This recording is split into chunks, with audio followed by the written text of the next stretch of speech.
ముందల ప్రతి సంవత్సరం 6,500 కానిస్టేబుల్ పోస్టులు భర్తీ చేస్తానని హామీ ఇచ్చి మాట తప్పిన వ్యక్తి జగన్.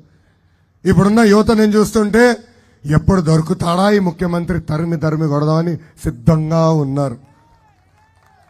అందుకే మన ప్రాంతానికి వస్తే ముఖ్యమంత్రి ఏకంగా చెట్టుల్ని కూడా నరికి తిరిగే పరిస్థితి ఈ రోజు వచ్చింది. అంటే ప్రజల్ని చూస్తే ఎంత భయపడుతున్నారో ఇదొక ఉదాహరణ మాత్రమే. సో ప్రజలందరూ సిద్ధంగా ఉన్నారు.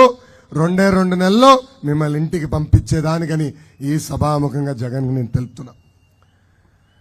జగన్ అనే వ్యక్తి ఒక స్కామ్ స్టార్, అంటే అవినీతి స్టార్. ఆయన ఏ స్కీమ్ తీసుకొచ్చినా దాని వెనకాల కుంభకోణం ఉంటుందండి. నిరుపేద కుటుంబాలకి ఇల్లే కాదు, ఏకంగా పట్టణాలే కట్టిస్తానని ఆనాడు చెప్పాడు. సెంటు స్థలాల పేరుతో 7,700 కోట్ల రూపాయలు దొబ్బేశారు. లెవెలింగ్ పేరుతో ఇంకొక 2,200 కోట్ల రూపాయలు ఈ ప్రభుత్వం దొబ్బేసింది. వాళ్ళందరూ ఒకటే చెప్తున్నా, 2 నెలలు ఓపిక పట్టండి. తెలుగుదేశం జనసేన ప్రభుత్వం అధికారంలోకి వచ్చిన తర్వాత వడ్డీతో సహా ప్రతిదీ కక్కిచ్చే బాధ్యత మేము తీసుకుంటాం. ఆ డబ్బులతో నిరుపేద కుటుంబాలకి ఇల్లు కట్టించే బాధ్యత కూడా మేము తీసుకుంటామని ఈ సభాముఖంగా హామీ ఇస్తున్నా.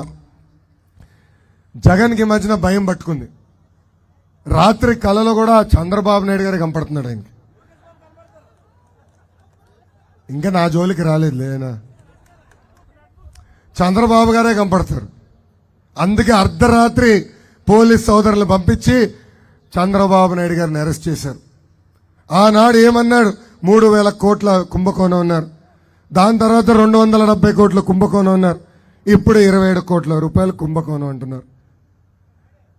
జగన్ ఆనాడు చంద్రబాబు నాయుడు గారిని అరెస్ట్ చేసి అవినీతి మరక అంటించడానికి ప్రయత్నించారు.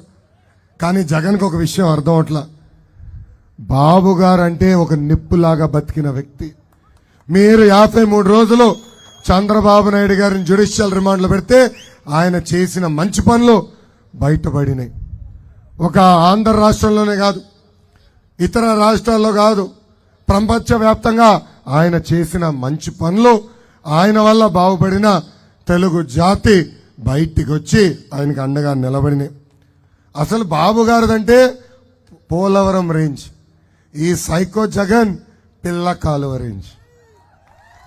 బాబు గారిని చూస్తే కియా గుర్తొస్తుందండి, జగన్ని చూస్తే కోడి కత్తి గుర్తొస్తుంది. బాబు గారిని చూస్తే అద్భుతమైన పరిశ్రమలు గుర్తొస్తాయి. జగన్ని చూస్తే boom boom, president medal, Andhra gold గుర్తొస్తుంది. బాబు గారంటే ఒక బ్రాండ్, జగన్ అంటే ఒక జైల్. బాబు గారు ముందు చూపున విజనరీ, జగన్ జైలు వైపు చూసే ప్రిజనరీ. ఇది ఈ 2 నాయకుల మధ్యన ఉన్న తేడా. ఇక్కడున్న ప్రజలందరూ కూడా ఆలోచించాలి. ఈ జగన్ ఒక అద్భుతమైన కట్టింగ్ ఫిట్టింగ్ మాస్టర్ అండి. ఏంటది? Cutting fitting master. ఆయనకి 2 బటన్లు ఉన్నాయండి. ప్రజలు కంపడే ఒక బటన్ బులుగు బటన్ తల్లి, కానీ బల్ల కింద ఇంకో బటన్ ఉంది తల్లి, అది ఎర్ర బటన్. బులుగు బటన్ నొక్కుతాడు తల్లి, అకౌంట్లో 10 రూపాయలు పడుతుంది, నేను ఒప్పుకుంటా. కానీ అదే క్షణం ఎర్ర బటన్ నొక్కుతాడు, అకౌంట్ నుంచి 100 రూపాయలు ఉష్ అని పోతుంది. ఎలా పోతుందో చెప్పాలి కదా. కరెంటు ఛార్జీలు 9 సార్లు పెంచి బాధుడే బాధుడు, ఆర్టీసీ ఛార్జీలు 3 సార్లు పెంచి బాధ